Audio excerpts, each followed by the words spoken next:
Howard is from our Dominican fraternity in Cambridge, and he is going to complement the sessions that the main speakers are providing by speaking from a bit from his own background and his thoughts, and very much on the subject of law within this theme that we have this weekend of our polarised world, and where we find peace in that polarised world. So without further ado, I'll hand over to Howard. Thank you. Should we pop that in here? Yes. Is it just Exciting. like that? Yeah. That okay for everyone? Just try it again. Sorry, can you hear me? Yes. Sorry. Well, I'm honoured. I'm honoured to have the opportunity, as Margaret kindly said, to make a short contribution. Underline the word short. Contribution. I don't know, but I'll do my best. Margaret asked if I could make a few comments as a lawyer. I'm a lawyer. I qualified in 1983 and worked in financial services since then until 2024 when I retired. And when I was at university, which is where I was received into the church, I did research for a few years, a long time ago now, in the 70s, in philosophy, linguistics, and anthropology. And I was scratching my head and trying to remember from those times whether there was anything from that work that I might use today. Anyway, I'll do my best, and I hope it will be of some interest to everyone. So if we go back to 1959, which is where I wanted to start, this was a time rationing was over, and some of us had been born, but it was still a time of the shadow of the Second World War, but there was a spirit of optimism and a belief in progress. There was a sort of chart of progress that was sort of inevitable and was going to continue. There was rebuilding going on. Some hideous buildings were built to replace otherwise attractive buildings that maybe had been bombed or whatever. And there was also the totalitarian threat from the USSR. There were quite a lot of things that were going on at that time. And in 1959, which is where I wanted to start, a man called Wolfgang Friedman, who was a professor of law, published a book called Law in a Changing Society. And he was very much writing in the time, in that period of the late 50s. And he was trying to understand what he called the dual function of the legal order as a reactor to, and increasingly, as he saw it, as an initiator of social change. So things that those people who made the law thought needed to change, how could the law be used? Be used to do that. And he talked about the obvious controversy that comment highlights between those who believe that the law, we'll come back perhaps to what the word the law means, whether the law should follow, not lead, and that slowly in response to clearly formulated social sentiment. So should it be following? Should it let society's mores develop and then provide a framework for that, or should it be leading that? And as I said, and if you are going to follow slowly. The contra view, which is the view of Jeremy Bentham, going back obviously a very long way, and the utilitarians, and still very much evident in the way in which in this country we make law. And that was that law with the force of the state behind it, because you can't have law unless you have force behind it, as we all discover with Thomas Aquinas, that it should be a determined agent, as he put it, in the creation of new norms. So you're not following society, you're anticipating society, you're telling society what's good for it, and you're using the law and the state to do that. And it's Jeremy Bentham's legacy that has turned the British Parliament into such an active legislative instrument for responding to and stimulating perceived social needs. So it's a legacy from utilitarianism, a legacy of John Stuart Mill and Jeremy Bentham that we see in our parliamentary programme, certainly in this country.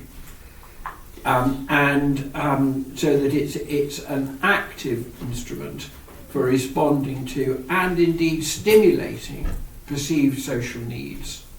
But of course recognising even the most optimistic utilitarian, if you can have optimistic utilitarian, but anyway, the most optimistic utilitarian recognises that it isn't possible to impose law on an utterly hostile community. And the example that Professor Friedman gives is the general failure of prohibition in the United States after the First World War.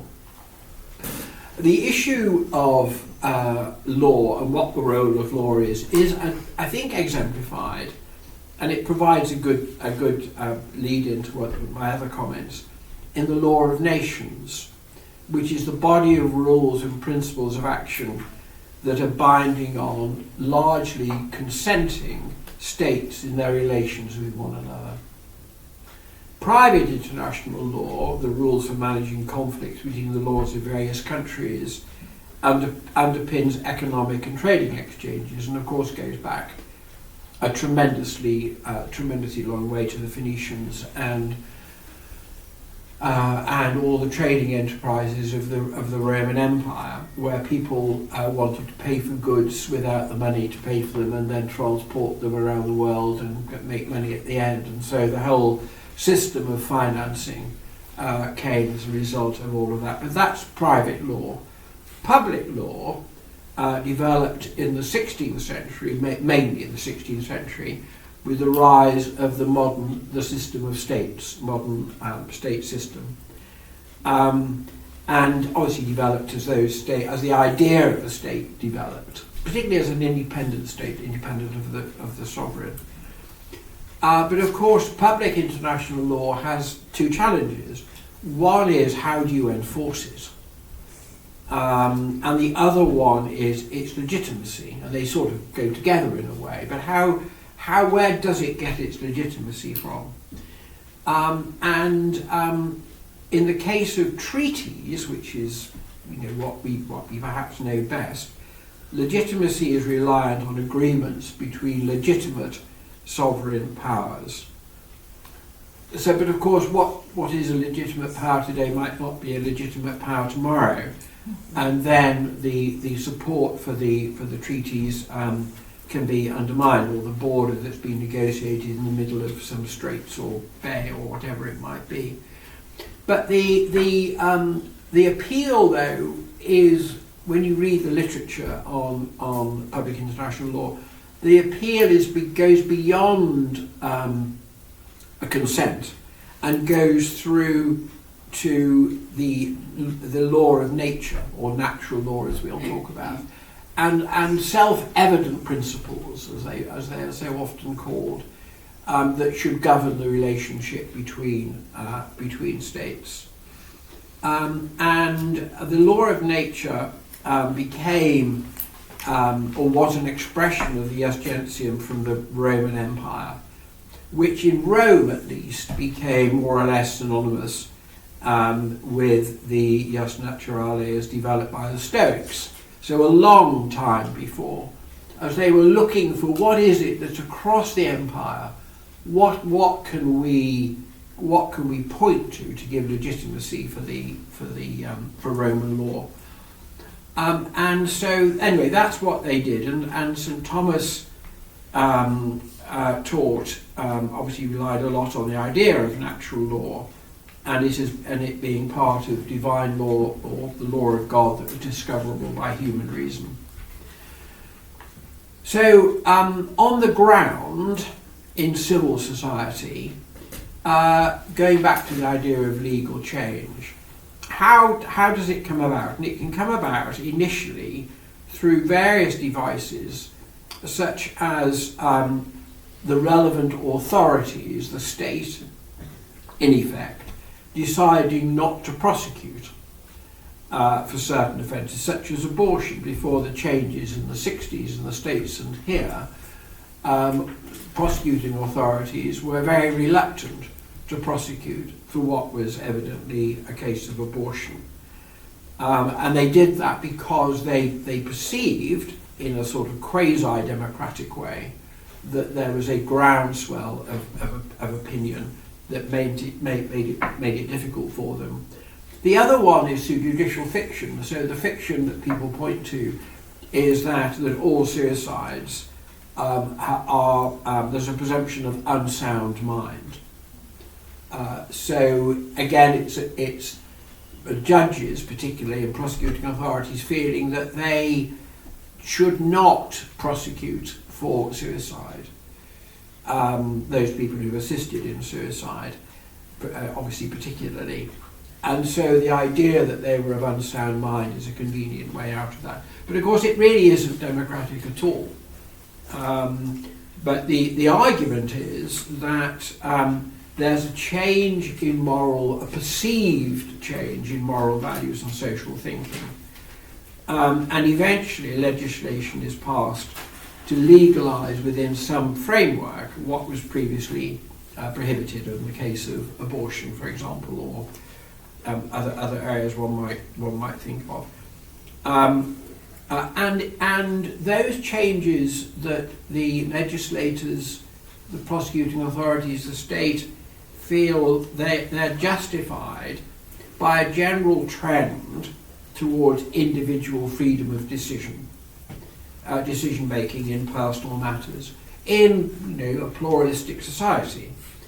And so the view that social mores have changed, we shouldn't be prosecuting for this, and eventually we should be passing law to make it legal, assumes that in some way we know what society is thinking.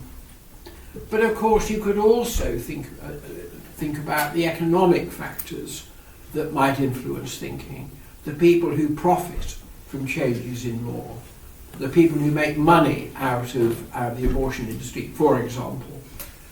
So there are business opportunities, and quite often these businesses have resources behind them. And of course now, with social media being such an important source of people's views, the people who can influence the content of social media are in a unique position of power. I don't necessarily mean the people who own it, but the people who influence through social media to form social mores. So people feel uncomfortable about it. Think, well, why is that? Well, I just sort of feel uncomfortable. And quite often that will be because of what they've seen in social media, which of course is not representative of anything apart from what's on social media. The other things to think about are the people who invest money, the pension fund trustees, for example, and how they want to invest money in a way which they believe is consistent with the views of their pensioners. And they, of course, will take cognizance of what's on social media. We are inconsistent. How am I doing for time? Am I okay for time? Yes, absolutely. And we are inconsistent ourselves, of course, in our views of law and legal change. Most people believe killing is wrong and therefore believe in speed limits on the roads as a curb to freedom. but easily able to justify themselves when they break the speed limit on the basis that they have to get somewhere and it's really, really important. And of course, we might well believe that buffer zones around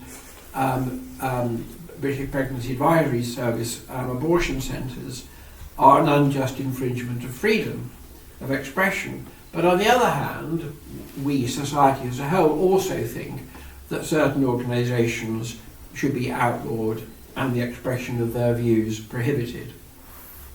So why is this?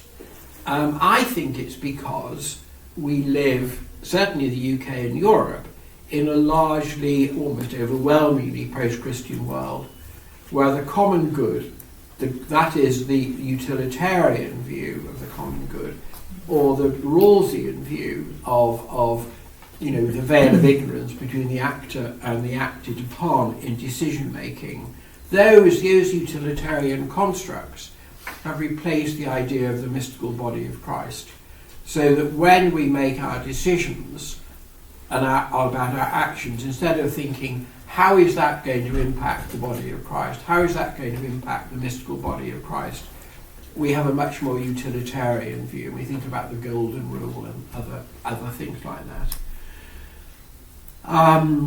And so many people don't know how to make decisions to act rightly, even if they care about the idea of right, or never mind acting virtuously, as we talked about yesterday. And they don't know. People don't know how do I decide what to do next? I've got to do something. How do I decide what to do? So, what does all this mean? And I thought we could consider briefly St. Thomas and Socrates.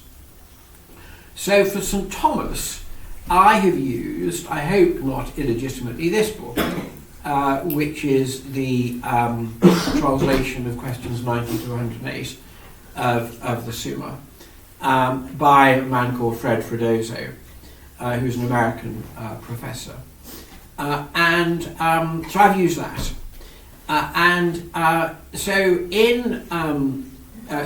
a few quotes from St. Thomas I thought might be useful. St. Thomas quotes St. Augustine and then says, something has the force of law to the extent that it shares in justice. In other words, the idea of the just or unjust law. Every humanly made law has the character of law to the extent that it stems from the law of nature. And if a humanly made law conflicts with the natural law, then it is no longer a law, but a corruption of law. Law is a certain rule and measure of acts, and with which one is either induced to act or restrained from acting. Natural law is constituted by reason. Its precepts are contained in synderesis or conscience. And St. Thomas quotes St. Augustine and says, the law written in the hearts of men is a natural law and cannot be erased. And just at that point, maybe going sideways a little bit, I think further work could be done, and maybe it has been done, but I'm not aware of it, on the relationship between the natural law and language, thought, and the fundamental grammar of Chomsky, and how and whether any of those are connected, and how Chomsky's fundamental grammar constrains what language is, and therefore one might think what thought is. How do we go about thinking about that? And particularly bearing in mind the dictum of Nietzsche, where I don't know where this is in Nietzsche, but it's quite often quoted, that we cannot think outside the prison house of language, is the phrase that he uses. So I think there's some work that could be done to understand that a bit more. And the other important point is St. Thomas believes that human law is made by those with the greatest force behind them. He talks about law being imposed by he doesn't call it the state, of course, but being imposed on the minority by the majority in various places. So he also talks about, so what do we do? What do we do if we think that human law is contrary to the law written in our hearts? That law of nature, or the precepts of the law of nature that are written in our hearts. What do we do? And so St. Thomas says that man-made laws are unjust when they are contrary to the human good because of their end. For example, they are designed for the greed and glory of the lawmaker, as he puts it, lack of authority on the part of the author, or because of their form, that is, they are unequal in application. And in that case, the law doesn't bind in conscience, but that is subject to the need to avoid scandal or social unrest. So you're not bound where you in your conscience believe that law is not is unjust. You're not bound to comply with it, but bearing in mind the need to avoid scandal and social unrest, and we come to that in a moment in my last few comments. But if law, on the other hand, is contrary to the divine good, for example, it's promoting idolatry, then not only may you not, but you must not comply with it, he says. So I thought we might just finally think about Socrates. And you may recall this is the book I used for that, the last days of Socrates. So Socrates was accused, as recounted in the dialogues of Plato, Socrates was accused, tried and found guilty and condemned to death on account of what we would now regard as a crime, but then wasn't particularly regarded categorised in the same way as we would now. And his crime was really using the Socratic method, inquiring, as they put it, into things below the earth and in the sky, so questioning everything, and of corrupting the young as a consequence of doing that. So he was tried by a jury for impiety and corrupting the young. And he said, a man who is worth anything has only one thing to consider in performing any action. That is whether he is acting rightly or wrongly, like a good man or like a bad one. I owe a greater obedience to God than to Athens. However, in response to the sentence of death, Socrates accepted it, although he had argued vehemently that he had not broken the law. When he was found to have done so, he accepted it, and his friends advanced various arguments. In the month, there was a month for various administrative reasons before he was executed. And they said, well, you're such a great guy, you really, it would be such a loss, you really shouldn't kill yourself. And you should flee. And everyone will be thrilled, and you will go away, and you'll be out of the hair of the Athenians and the tyrants who were running Athens at the time. And you can continue to make a contribution. But he said, no, I can't do that. Do you imagine that a city can continue to exist and not be turned upside down if the legal judgments which are pronounced in it have no force but are nullified and destroyed by private persons? And so he took the hemlock. And there's that famous painting, you may remember, of he's standing there with this sort of goblet, and he's about to drink the hemlock, and his friends looking on horrified as he does so, and he dies. So what does all that mean for us in the polarised world that we were talking about over the weekend, when we're faced with a perceived injustice? I think in most cases it means that when we do in our conscience believe that there is an injustice, we may speak out, even stridently, even politically, as we were talking about yesterday. Indeed, in some cases, we may have an obligation, a duty in charity to do so. And one may even find that in speaking out, and this is where we get into maybe more difficult territory, in speaking out, we might risk some form of civil disobedience. If so, if, for example, we think we don't want to pay 10% of our taxes because they're going to fund things with which we don't agree in conscience, and we say, well, I'm not going to pay them. I'm going to deduct 10% from my taxes, and I'm not going to give it to charity, and I'm not going to pay it to HMRC. I think we must.